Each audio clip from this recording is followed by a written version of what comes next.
ओम शांति। आज 29 मार्च 2025 के साकार बाप दादा के मधुर महावाक्य।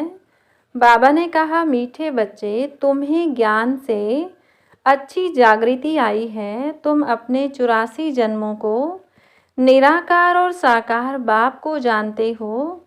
तुम्हारा भटकना बंद हुआ। प्रश्न, ईश्वर की गतमत न्यारी क्यों गाई हुई है? उत्तर, क्योंकि वह ऐसी मत देते हैं जिससे तुम ब्राह्मण सबसे न्यारे बन जाते हो।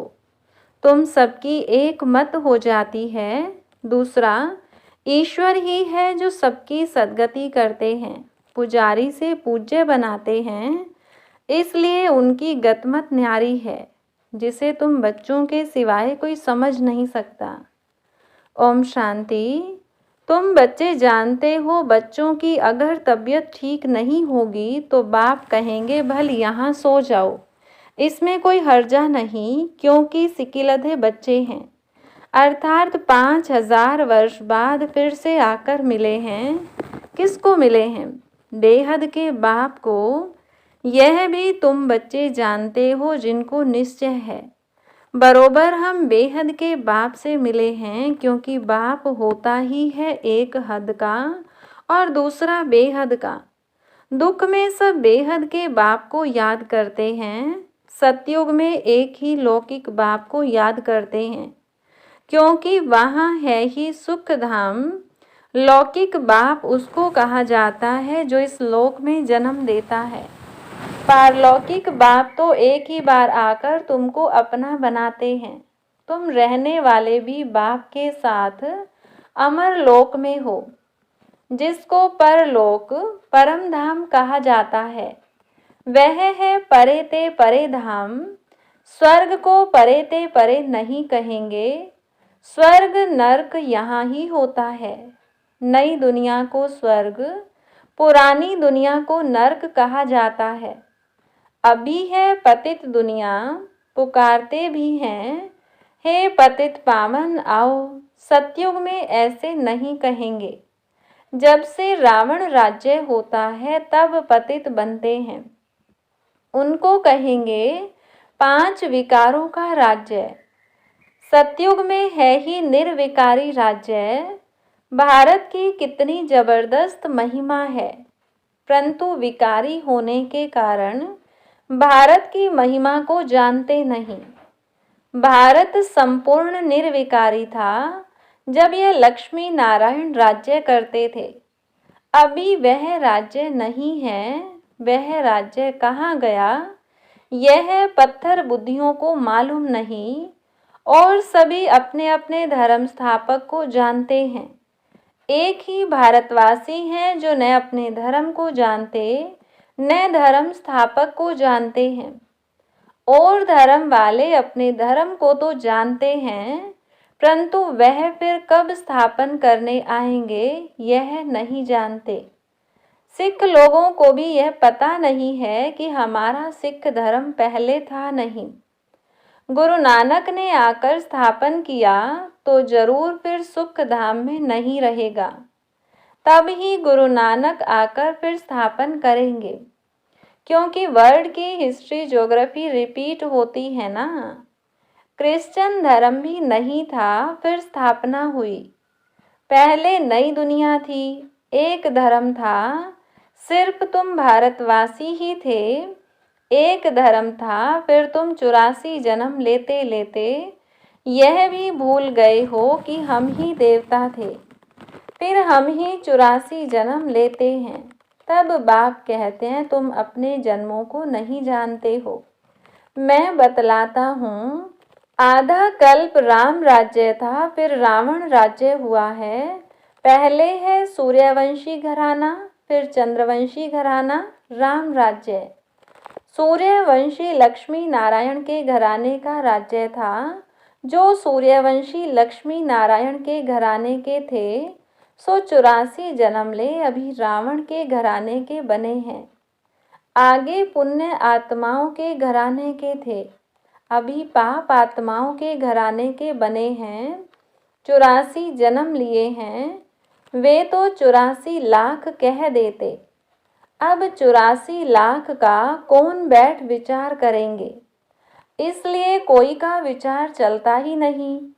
अभी तुमको बाप ने समझाया है, तुम बाप के आगे बैठे हो। निराकार बाप और साकार बाप दोनों ही भारत में नामी ग्रामी हैं। गाते भी हैं परंतु बाप को जानते नहीं हैं। अज्ञान नींद में सोए पड़े हैं। ज्ञान से जागृति होती है। रोशनी में मनुष्य कभी धक्का नहीं खाते, अंधियारे में धक्के खाते रहते। भारतवासी पूज्य थे, अब पुजारी हैं। लक्ष्मी नारायण पूज्य थे ना, यह किसकी पूजा करेंगे। अपना चित्र बनाए अपनी पूजा तो नहीं करेंगे, यह हो नहीं सकता। तुम बच्चे जानते हो हम ही पूज्य, सो फिर कैसे पुजारी बनते हैं। यह बातें और कोई समझ नहीं सकते, बाप ही समझाते हैं। इसलिए कहते भी हैं ईश्वर की गतमत न्यारी है। अभी तुम बच्चे जानते हो बाबा ने हमारी सारी दुनिया से गतमत न्यारी कर दी है। सारी दुनिया में अनेक मत मतांतर हैं, यहाँ तुम ब्राह्मणों की है एक मत। ईश्वर की मत और गत, गत अर्थात सदगति, सदगति दाता एक ही बाप है। गाते भी हैं सर्व का सदगति दाता राम, परंतु समझते नहीं हैं कि राम किसको कहा जाता है। कहेंगे जिधर देखो राम ही राम रहता है, इसको कहा जाता है अज्ञान अंधियारा। अंधियारे में है दुख, सोजरे में है सुख। अंधियारे में ही पुकारते हैं ना, बंदगी करना माना बाप को बुलाना। भीख मांगते हैं ना, देवताओं के मंदिर में जाकर भीख मांगना हुआ ना। सतयुग में भीख मांगने की दरकार नहीं, भिखारी को इंसॉल्वेंट कहा जाता है। सतयुग में तुम कितने सॉल्वेंट थे, उसको कहा जाता है सॉल्वेंट। भारत अभी इनसॉल्वेंट है, यह भी कोई समझते नहीं। कल्प की आयु उल्टी सुल्टी लिख देने से मनुष्यों का माथा ही फिर गया है। बाप बहुत प्यार से बैठ समझाते हैं। कल्प पहले भी बच्चों को समझाया था, मुझ पतित पावन बाप को याद करो तो तुम पावन बन जाएंगे। पतित कैसे बने हो, विकारों की खाद पड़ी है। सब मनुष्य जंक खाए हुए हैं, अब वह जंक कैसे निकले। मुझे याद करो, देह अभिमान छोड़ देही अभिमानी बनो। अपने को आत्मा समझो, पहले तुम हो आत्मा फिर शरीर लेते हो। आत्मा तो अमर है, शरीर मृत्यु को पाता है। सतयुग को कहा जाता है अमर लोक, कलयुग को कहा जाता है मृत्यु लोक। दुनिया में यह कोई भी नहीं जानते कि अमर लोक था फिर मृत्यु लोक कैसे बना। अमर लोक अर्थात अकाले मृत्यु नहीं होती, वहाँ आयु भी बड़ी रहती है। वह है ही पवित्र दुनिया। तुम राज ऋषि हो, ऋषि पवित्र को कहा जाता है। तुमको पवित्र किसने बनाया, उनको बनाते हैं शंकराचार्य, तुमको बना रहे हैं शिवाचार्य। यह कोई पढ़ा हुआ नहीं है, इन द्वारा तुमको शिव बाबा आकर पढ़ाते हैं।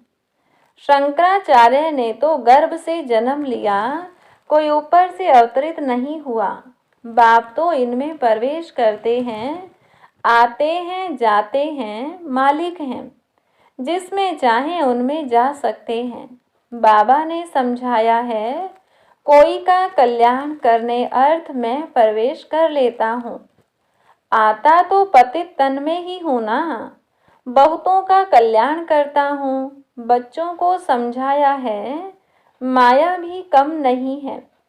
कभी कभी ध्यान में माया प्रवेश कर उल्टा सुल्टा बुलवाती रहती है, इसलिए बच्चों को बहुत संभाल करनी है।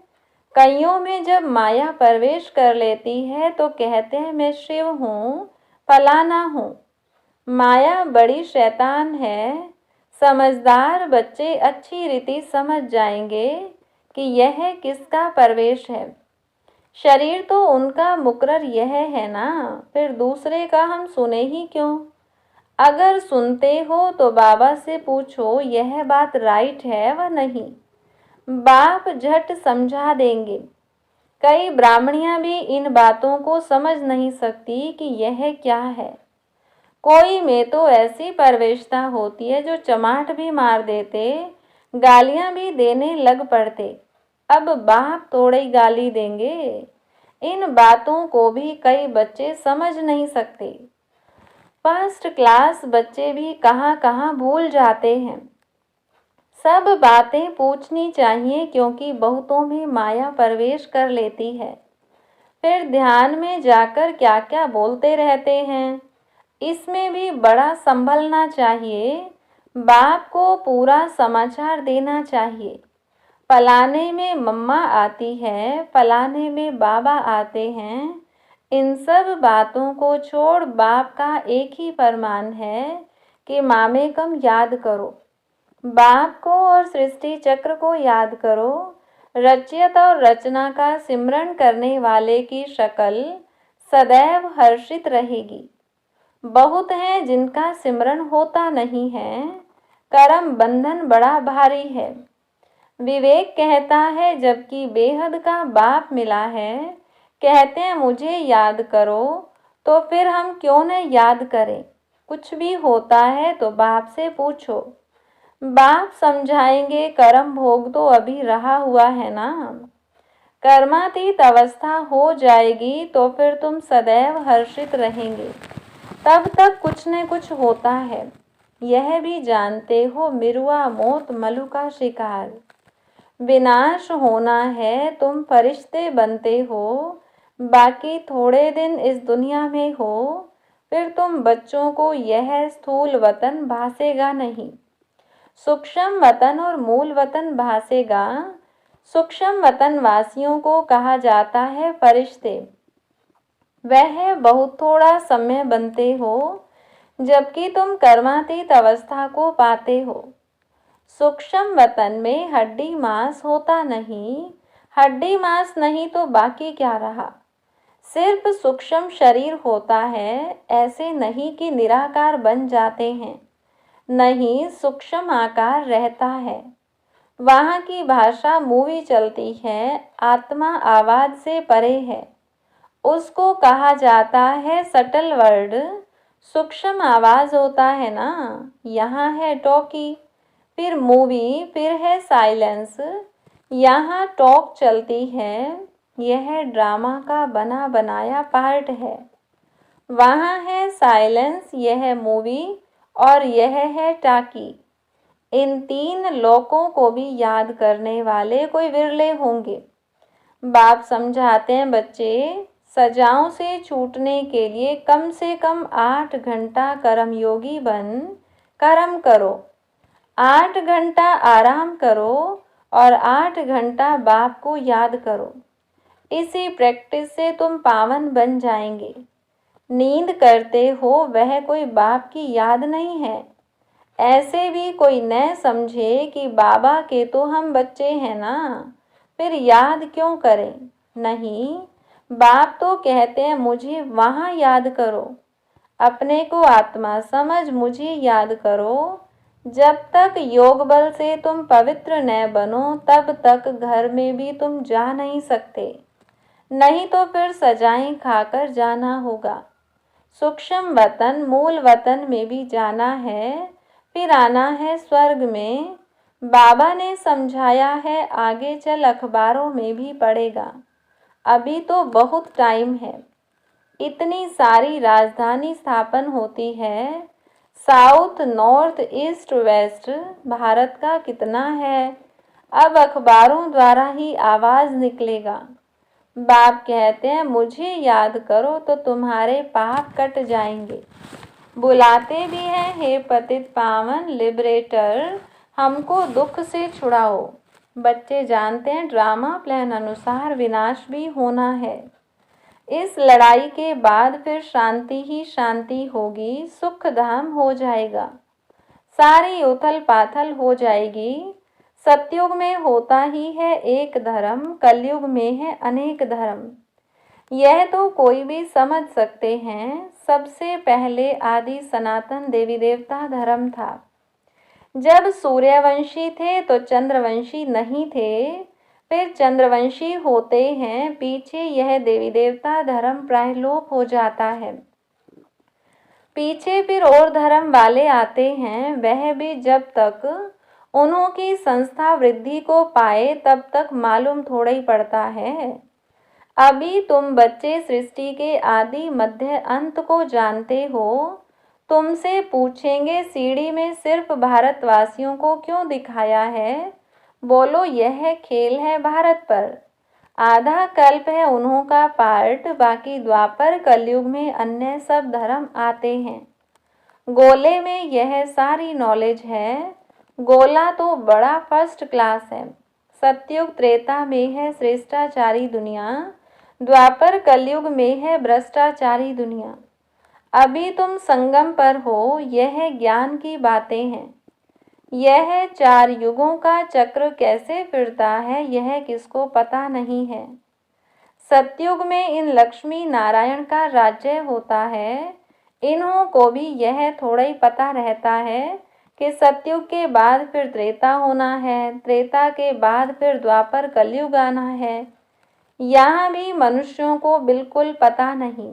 भल कहते हैं, परंतु कैसे चक्र फिरता है यह कोई नहीं जानते।